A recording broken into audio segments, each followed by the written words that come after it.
அரசு மற்றும் அரசு நிதியுதவி பெறும் ஆரம்ப பள்ளி மாணவர்களுக்கு பொம்மலாட்டம் மூலம் கதைகளை கூறி பாடங்களை நடத்தும் புதிய திட்டம் வரும் நவம்பர் முதல் அமலுக்கு வருகிறது. இந்த புதிய திட்டத்தின் சிறப்புகள் குறித்து விளக்கும் செய்தி தொகுப்பை தற்பொழுது பார்க்கலாம்.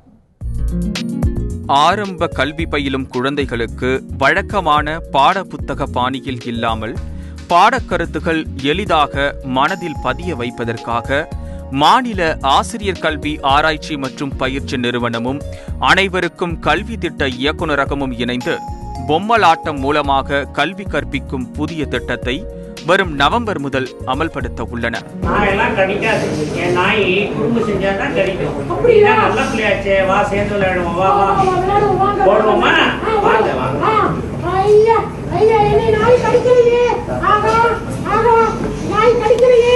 இதற்காக யானை, கிளி, குரங்கு என பல வகையான பொம்மைகளை கொண்டு கதைகளை கூறி ஆசிரியர்களுக்கு பயிற்சி அளிக்கப்பட்டது.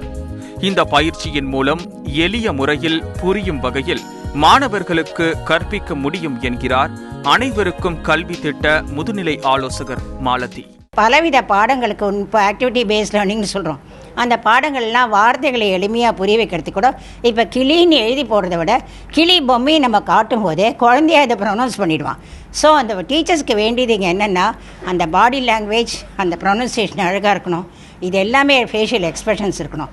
இது எல்லாமே இருந்தால் அந்த பொம்மைகளை வைத்துக்கொண்டே நாங்கள் என்ன பண்ணுவோம், எல்லாத்தையும் ஈஸியாக மாணவர்களுக்கு புரிய வைக்க முடியும். பொம்மலாட்ட முறையில் மாணவர்களுக்கு பாடம் நடத்தும் பொழுது குரலை மாற்றி பேசுவது முக்கியம் என்பதால் அது குறித்து ஆசிரியர்களுக்கு பயிற்சி அளிப்பதாக தெரிவித்த ஆசிரியர் மாணிக்கம் அவரே குரலை மாற்றி பேசியும் காட்டினார். இப்போ நானும் இந்த மரமும் பேச போகிறோம்.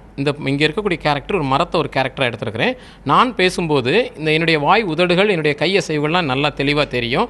ஆனால் அதே இந்த மரம் பேசுகிற மாதிரி கொடுக்கும்போது என்னுடைய வாயினுடைய உதடுகளை என்ன செய்யணும்னா அசைக்காமல் நான் பேசணும். என்னப்பா நல்லா இருக்கிறியா, உன் மேலே குருவிகள்லாம் வந்து உட்காந்துருக்குது. அவங்க நல்லா இருக்கிறேன், ஆனால் எனக்கு காத்தடிக்கிற மாதிரி நல்லா அசைஞ்சு கொடுக்குற மாதிரி இன்னும் கூட ஒரு வரம் இல்லையேங்கிறதா எனக்கு ரொம்ப வருத்தம் இருக்குது. அப்படியா, இன்னொரு மரத்தை யாரையாவது சொல்லி உன் பக்கத்தில் நட சொல்லுவோமா, அதை செய்யுங்க முதல்ல, ஆனால் தான் நல்லா இருக்கும். இந்த மாதிரி பேசும்போது வாய்ஸ் மாடுலேஷனுங்கிறது வந்து ரொம்ப ரொம்ப முக்கியமாக இந்த பப்பட்ரியில் ரொம்ப டீச்சருக்கு ட்ரைனிங் கொடுக்குறோம். எப்படி பேசணும், குழந்தைகளுக்கு எப்படி பேச சொல்லணுங்கிறத நாங்கள் குழந்தைகளுக்கு சொல்லிக் கொடுக்குறக்கான பயிற்சியும் டீச்சர்ஸுக்கு கொடுக்குறோம். கல்வித்துறை பல வகையான பயிற்சிகளை அளித்தாலும் பொம்மலாட்ட முறையிலான பயிற்சி மூலம் மாணவர்களிடம் நற்பண்புகளை எளிதாக வளர்க்க முடியும் என நம்பிக்கையுடன் கூறுகிறார் ஆசிரியர் கல்வி ஆராய்ச்சித்துறை பேராசிரியர் இன்பராஜன். இயல்பாகவே குழந்தைகளுக்கு மனதிலே நல்ல பண்புகள் இருக்கும். ஆனால் அவற்றை வெளிக்கொடுவதற்கு ஆசிரியர்கள் பாடத்தோடு விழுமியங்களையும் சேர்த்து எவ்வாறு கற்பிக்க வேண்டும் என்பதற்காக இந்த பயிற்சி வழங்கப்படுகிறது. குழந்தைகளுடைய மனநிலையிலிருந்து எந்த கருத்துக்களை எவ்வாறு உள்வாங்குவார்கள், அதற்கு கதைகளை எவ்வாறு நாம் பயன்படுத்திக் கொள்ளலாம் என்பதற்கான ஒரு சிறப்பு பயிற்சி இது. பொம்மைகள் மூலம் குழந்தைகளுக்கு இயல்பாகவே பொம்மைகள் என்றால் பிடிக்கும். எத்தகைய பொம்மைகளை எவ்வாறு செய்து வைத்த பொம்மைகளை குழந்தைகளுக்கு எவ்வாறு கதை சொல்வதில் பயன்படுத்த வேண்டும் என்ற சிறப்பான பயிற்சி இது. பொம்மலாட்ட கதைகள் வாயிலான கற்பித்தல் முறை ஆரம்ப கல்வி பயிலும் மாணவர்களுக்கு வரப்பிரசாதமாகவே இருக்கும்.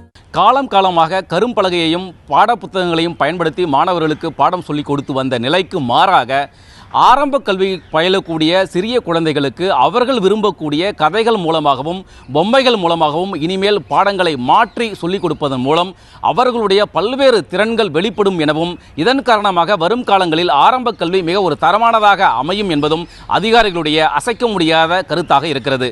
தந்தி டிவி செய்திகளுக்காக ஒளிப்பதிவாளர் பாலாஜியுடன் சங்கரன்.